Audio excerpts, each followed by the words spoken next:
Dis Woensdag 26 Augustus en 6:26 hier op Stroomop.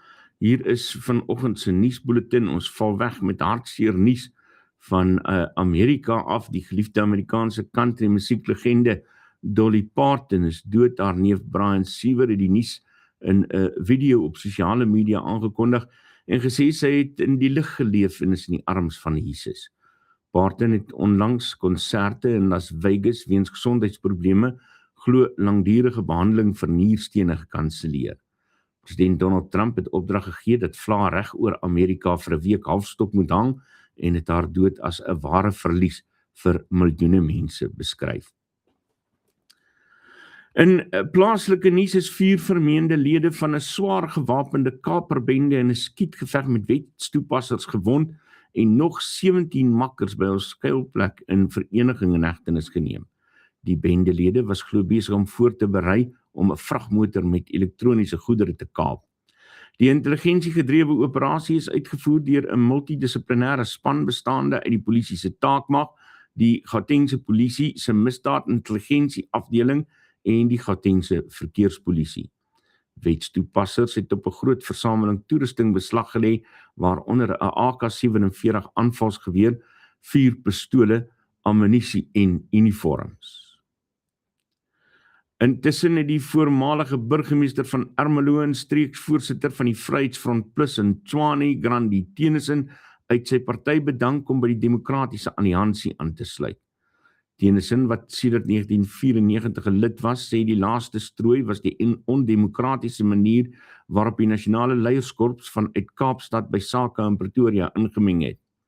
Hy is onlangs as caucusleier onthef nadat die caucus se omstrede eiendomsontwikkeling in Groenkloof ondersteun het. Die leier van die Vryheidsfront Plus, Dr. Corneille Mulder, sê hy beskou die bedanking nie as 'n terugslag nie en het bygevoeg dat daar gevolge vir verkeerde optrede is. Die DA se Gautengse voorsitter Fred Nel meen Tennyson se skuif kan ander kiesers oortuig om ook sy party te steun. In die politieke arena het die voormalige kabinetsminister Nkosazana Dlamini-Zuma op die sosiale media platform X om verskoning gevra aan die minister van internasionale betrekkinge Ronald Lamola. Dit volg nadat sy hom in die African Renaissance potgooi van die voormalige EFF sweep Mbuyiseni Ndlozi van betrokkenheid by stemkopery tydens die ANC Kongres se 2017 konferensie beskuldig het. Dlamini-Zuma het erken dat sy 'n klankgreep verkeerdelik aan Lamola toegeskryf het en het die bewering teruggetrek nadat hy dit kategories ontken het. Lamola het vroeër met regstappe gedreig terwyl sekretaris-generaal Fikile Mbalula haar ook hof toe neem oor soortgelyke beweringe rakende die 2022 konferensie. Die Departement van Binnelandse Sake se inspektoraat het sy jaarlikse begroting van 179.961.000 vir die 2026-27 boekjaar reeds teen die einde van Junie uitgeput.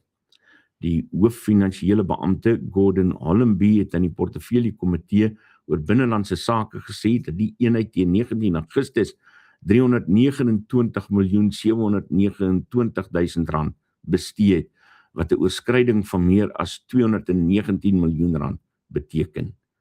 Hierdie massiewe uitgawe volg op 89.936 repatriasies tussen Mei en Augustus en 9.997 deportasies tussen April en Julie. In die hof het Regan Collis in Boksburg Landdroshof beweer dat die polisie om 3 uur lank in Germiston gemartel en verstik het om 'n valse skulderkenning te verkry. Collis en sy medebeskuldigdes, Jamal Meyer en Alvino Crawford, word beskuldig van die moord op 2 lede van die teenbende eenheid konstabels Tapelo Tlomatsani en Sipiwe Sibeko, asook 2 burgerlikes, Jaden Magerman en Erlene Lessing op 7 Augustus. Die ondersoekbeampte van die Valke, kaptein Sizwe Sibeko, het getuig dat Meyer en Collis op geslote kring televisiebeelde by die toneel geïdentifiseer is, wat tot die fonds van 2 gewere gelei het wat van die beamptes gesteel is. Staatsanklaer Matthews Rampayedi het die borgtog teengestaan en Collis as 'n gevreesde lid van die Vatos Locos bende beskryf, waarna die saak tot 8 September uitgestel is. In die parlement het president Cyril Ramaphosa vrae in die nasionale vergadering beantwoord en ook oor die geweldige betogings teen buitelanders. Die leier van die EFF, Julius Malema, het die president gekritiseer omdat hy op 29 Junie met betogingsleiers in Ngizwe Mchunu en Nkosikona Ndabandaba vergader het en gesê Ramaphosa moes hulle laat toesluit het. Ramaphosa het geantwoord dat die polisie die sake ondersoek en dat verskeie mense reeds in hegtenis geneem is. Hy het bygevoeg dat Suid-Afrika nie 'n alleenloper is nie en in samewerking met streeksliggame soos die Suid-Afrikaanse Ontwikkelingsgemeenskap moet optree om ekonomiese oorsake van migrasie aan te spreek. In Kaapstad het die polisie 'n ondersoek begin nadat 'n taxi-bestuurder net voor 11:00 doodgeskiet is. Die Wes-Kaapse polisiewoordvoerder Konstabel Ndaki Kwala sê die slagoffer is te voet deur 2 onbekende verdagtes gejaag. Die aanvallers het hom in die rug geskiet terwyl hy gevlug het en hom daarna in die kop geskiet toe hy geval het. Die polisie vermoed die aanval hou verband met taxi-geweld en geen verdagtes is nog in hegtenis geneem nie. Aan die ekonomiese front blyk die Wes-Kaapse regering se pogings te vergeefs te wees om Premier Foods te keer om sy inmaakfabriek in Tulbagh te sluit.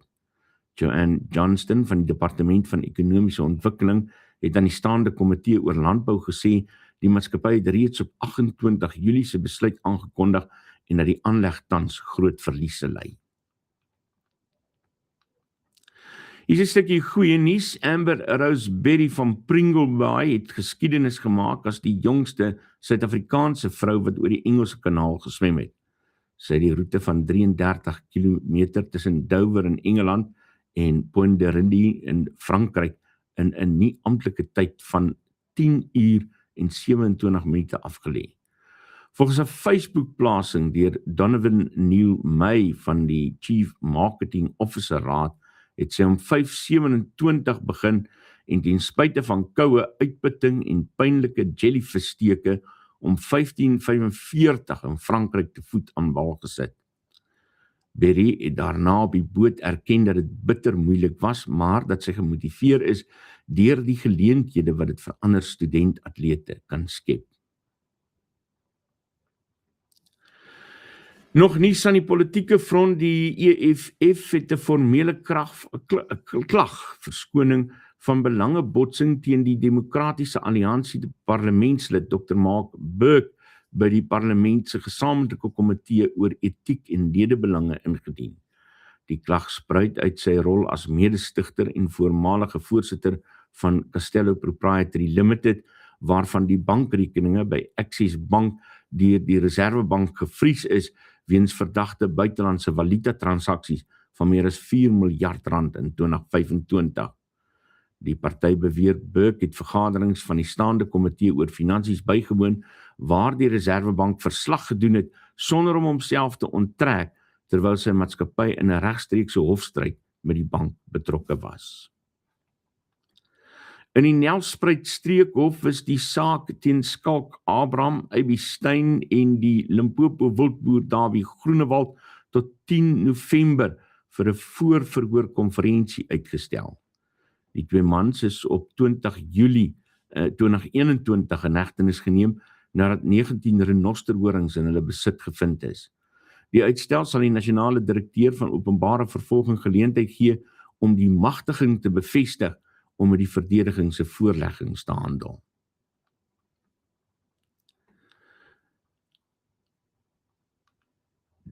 Buitelandse nuus, die Verenigde Nasies se sekretaris-generaal Antonio Guterres en die president van die internasionale komitee van die Rooikruis, Mirjana Spoljaric, het 'n dringende beroep op regulering van autonome wapens gedoen. Hulle waarsku dat die wêreld gevaarlik naby daaraan is om 'n morele rooi lyn oor te steek waar masjiene sonder menslike ingryping mense teiken en doodmaak.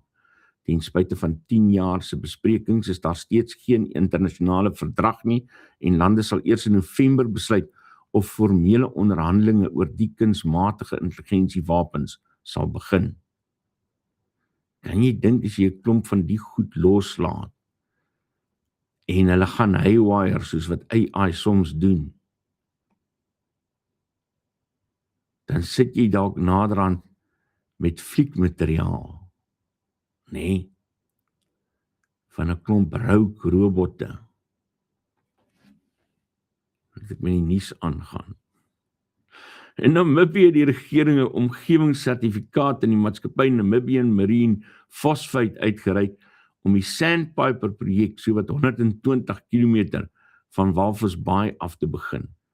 Die projek sal die wêreld se eerste kommersiële baggerwerk van die seebodem wees om 'n jaarlikse 3 miljoen ton fosfaatkonsentraat vir kunsmis te produseer. Bewaringsgroepe en die marine wetenskaplike bron Curry is baie besorg dat mynbou giftige swaar metale sal vrystel wat die visbedryf en marine voedselketting kan vernietig. In Australië het die opnamebedryfvereniging nuwe riglyne ingestel wat musiek wat deur kunsmatige intelligensie geskep is van trefferslyste verban.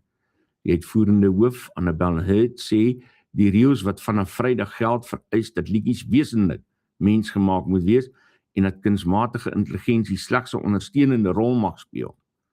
Die stap is daarop gemik om die menslike aard van kuns te beskerm en te verhoed dat ongelisensieerde snitte die musiekbedryf knou. In Amerika beplan die Trump-administrasie om die sake en toerismevisums van 200,000 buitelanders wat asiel aangevra het te herroep. Die woordvoerder van die Departement van Buitelandse Sake, Tommy Pigott, het bevestig dat hulle saam met binnelandse veiligheid werk om mense te identifiseer wat as korttermynbesoekers inreis en dan asiel as 'n skuiwergat gebruik. In Colombia het die nuwe president Abelardo de la Espriella aangekondig dat hy hierdie week klopjagte en deportasies van duisende onwettige immigrante, hoofsaaklik Venezolane, sal begin om misdaad te bekamp. Colombia huisves tans sowat 2,8 miljoen Venezolane wat uit hul land se ekonomiese ineenstorting gevlug het, waarvan 2,3 miljoen tydelike verblyfpermitte ontvang het. Ana Karina Garcia van die hulporganisasie Juntos Se Puede het die besluit gekritiseer en sê daar is bewyse dat buitelanders nie meer misdaad as die plaaslike bevolking pleeg nie. In 'n verdere eskalasie van die handelskonflik het Kanada teentariewe van tot 50% op Amerikaanse produkte ter waarde van $20 miljard aangekondig. Die Kanadese minister van Finansies, François-Philippe Champagne, sê die heffings wat op 8 September in werking tree, is 'n reaksie op tariewe wat president Donald Trump verlede week ingestel het nadat handelsgesprekke misluk het. Trump het Kanada op Truth Social daarvan beskuldig dat hulle sy land al dekades lank beroof en het selfs gedreig om die naam van die Ontario meer na die Amerika meer te verander. Ten slotte het 'n wêreldwye polisieoperasie genaamd Operasie Jackal 4 gelei tot die inhegtenisneming van 58 mense in 22 lande wat met Wes-Afrikaanse kubermisdaadnetwerke verbind word. Interpol se direkteur van finansiële misdaad, Tomonobu Kaya, sê die netwerke soos die Black Axe bende teiken veral afgetredenes met liefdes- en beleggingsbedrog. In Suid-Afrika het die polisie klopjagte op 7 plekke in Johannesburg uitgevoer.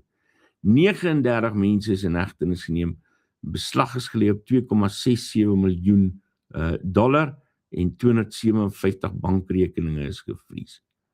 So dit wys nou net vir jou nie, daai gesprek wat ons nou die dag gehad het. Moenie dink dis een of ander ridder en lover op 'n wit perd wat jou kom haal nie. Dis een of ander mannetjie hier uit donker Afrika wat op 'n koue sementvloer lê en kletter op die sleutelbord van 'n cheap laptop. Dis jou ridder daai. Ons is terug net hierna.